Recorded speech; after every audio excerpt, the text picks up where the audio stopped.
Bismillah, Assalamualaikum warahmatullahi wabarakatuh. Anak-anak Solihah 3B, Alhamdulillah kita akan belajar tematik lagi ya di tema 3A. Jadi kemarin kita sudah belajar di tema 3B, sudah selesai, dan kita sekarang dilanjut di tema 3A. Ya, karena qadarullah kemarin PPKM jadi buku 3A-nya terhambat. Sekarang buku 3A-nya sudah ada di tangan kalian kan? Berarti sudah siap untuk belajar di tema 3A. Yang pertama ini kita akan belajar tentang apa? Tentang pertumbuhan dan perkembangan makhluk hidup ya temanya. Nah, di subtema 1 ini tentang apa? Ciri-ciri dari makhluk hidup. Apa sih pengertian dari pertumbuhan? Pertumbuhan adalah bertambahnya ukuran, berat badan, dan tinggi badan. Nah, kalau pertumbuhan manusia ini sudah terjadi sejak dalam kandungan hingga dewasa ya. Nah, kalau perkembangan itu adalah proses perubahan menuju kedewasaan. Kalau pertumbuhan itu bisa diukur, tapi kalau perkembangan tidak dapat diukur. Yuk kita masuk di subtema 1 ya Solihah tentang apa? Ciri-ciri makhluk hidup.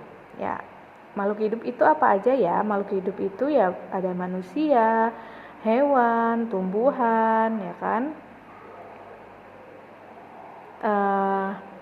Misalnya di sini di halaman 3 ini ada gambar kucing, ikan, ya kan? Ada gambar sapi sama kelinci.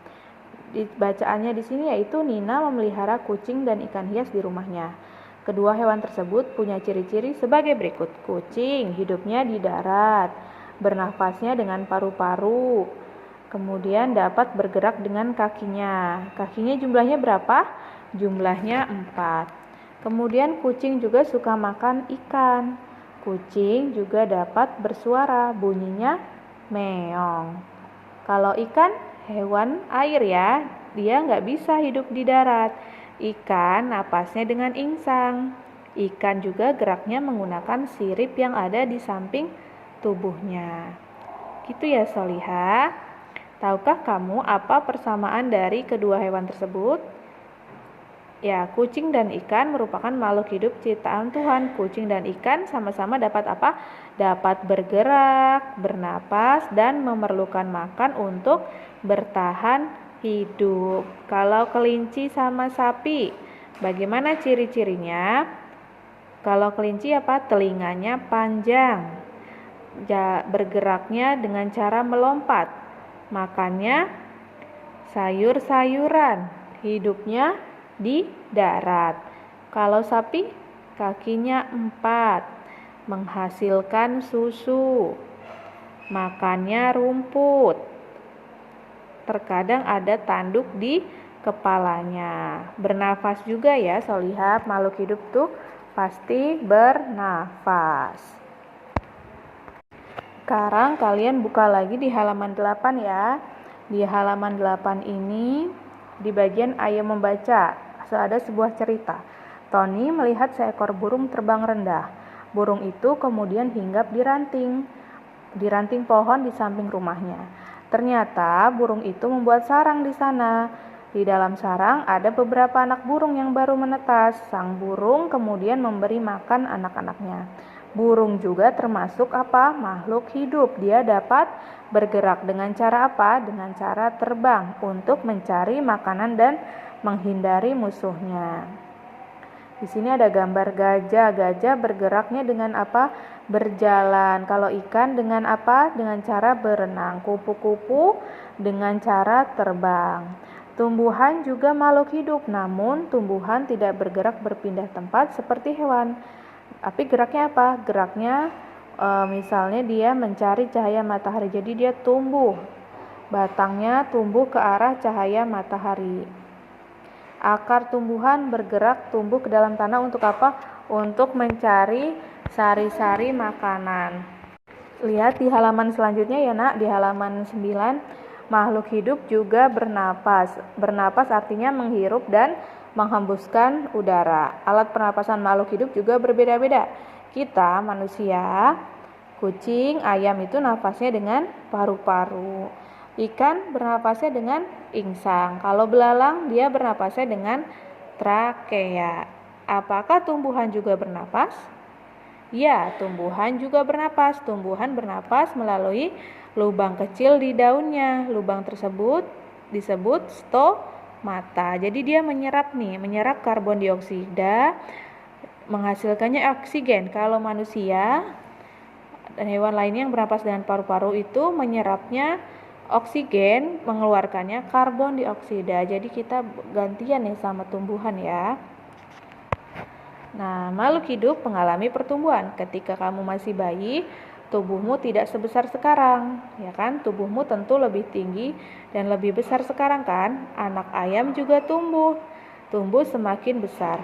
Batang tumbuhan juga semakin tinggi dan jumlah daunnya juga semakin banyak. Nah, itulah bukti bahwa makhluk hidup mengalami pertumbuhan.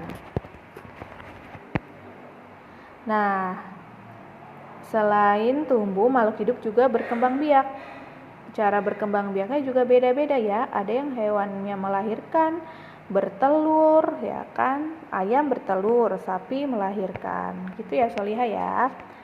Sisanya kalian baca di halaman 11 ya, dibaca di halaman 11 itu. Selanjutnya kalian buka di halaman 18. Di sini ada Nina sedang memelihara kucing. Tugas kalian ngapain? Tugas kalian yaitu menuliskan ciri-ciri dari makhluk hidup yang ada pada teks. Kalian tulis di halaman 18 ya, tapi tidak usah difotokan. Sekarang kita amati di halaman 19. Ada gambar ikan sama burung. Apa persamaan dari kedua gambar?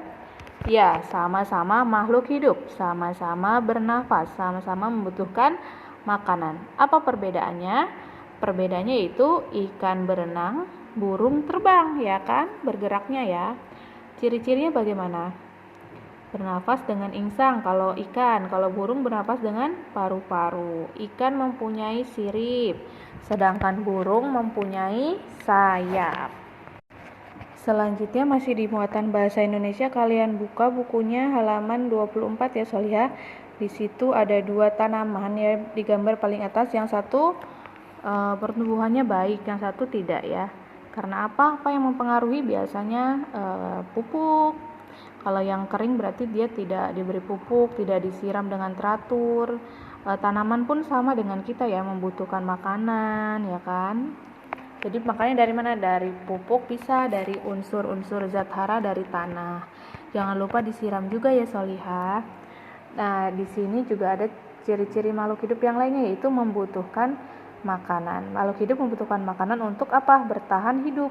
Makhluk hidup juga membutuhkan makanan untuk tumbuh. Tadi tumbuh artinya apa? Ukuran tubuhnya bertambah. Nah, makanan yang baik itu makanan yang bergizi dan bergizi seimbang, yang mengandung zat gizi yang diperlukan tubuh, ya kan? Selanjutnya kalian baca juga ya di halaman 5, di halaman 28 di pembelajaran 5 ini membuat cerita ya. Membuat cerita berdasarkan gambar. Nanti kalian tugasnya membuat cerita berdasarkan gambar di halaman 32 ya, nomor 1 itu dibuat cerita berdasarkan gambar.